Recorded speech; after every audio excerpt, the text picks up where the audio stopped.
Très chers téléspectateurs de 14 TV Gabon, bonsoir. Soyez les bienvenus pour ce flash d'information du jeudi 10 octobre 2024 dans le magistère universel.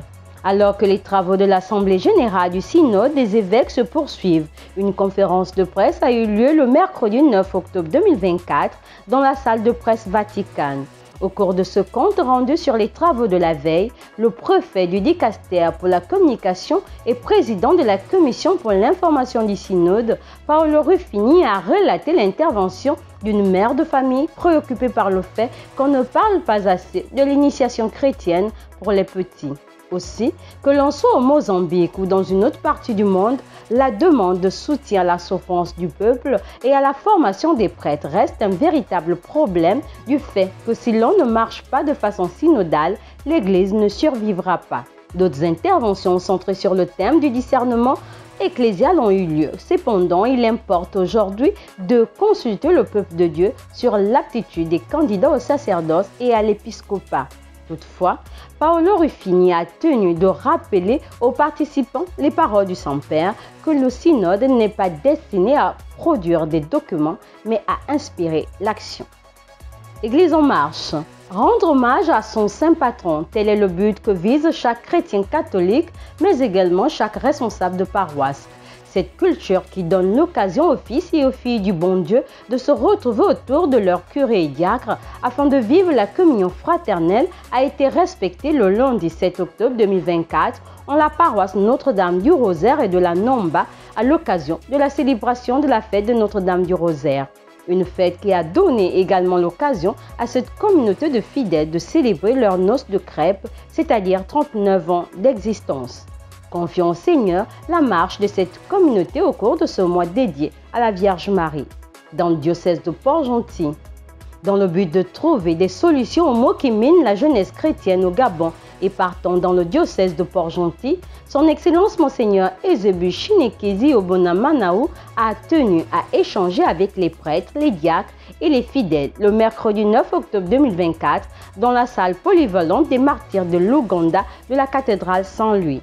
Au centre des discussions, la recherche des solutions face aux causes et aux conséquences de la violence chez les jeunes. Avec tous les participants, des propositions ont été faites en vue de sortir les jeunes et les enfants de la violence, un défi à relever au cours de cette nouvelle année pastorale 2024-2025. On reste dans le diocèse de Port-Gentil. Le dimanche 6 octobre 2024 dernier, le 27e dimanche du temps ordinaire année B, la paroisse Saint-Paul-des-Bois de Port-Gentil a servi de cadre à la célébration des messes d'envoi en mission des groupes et mouvements pour le compte de l'année pastorale 2024-2025. La messe des adultes a été présidée par le père Anatole Balou, curé de la dite paroisse, tandis que la messe des jeunes a, elle, été présidée par le père Herman Beuz, vicaire de la dite paroisse. Avant la fin des célébrations eucharistiques, chaque responsable de groupe et mouvement d'action catholique a procédé à la présentation de son groupe et de ses membres. En société, les guides de l'Association catholique des scouts et guides du Gabon se donnent d'œuvrer en faveur de la vie. En effet, il est bien de constater que le cancer du sang chez la femme est une des causes de la mortalité chez la femme. Une solution demeure celle du dépistage précoce et régulier tous les 2 ans à partir de 50 ans. Le cancer du sein est guéri dans plus de 90% des cas s'il est pris à temps.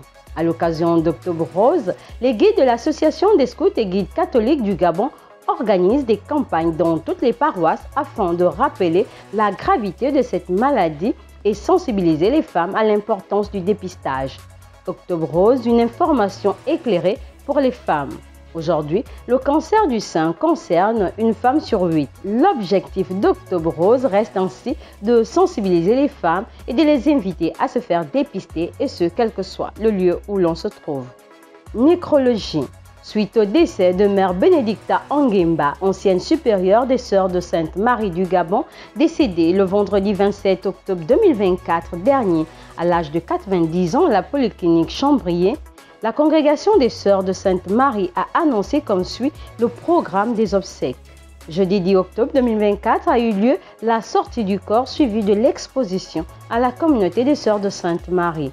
La méditation du chapelet et de la messe à 17h30 ont été animées par l'Union diocésaine de vie consacrée.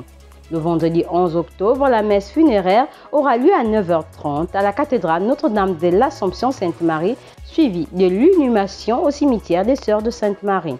Confions au Seigneur l'âme de Mère Bénédicta Nguemba de regrettée mémoire. Chers téléspectateurs de 14 TV Gabon, c'est ainsi que s'achève votre flash d'information de ce jeudi 10 octobre 2024. Nous vous remercions de l'avoir regardé. On marche vers les 200 ans de l'histoire de l'évangélisation de l'Église catholique au Gabon. Gardons la foi, l'espérance et la charité.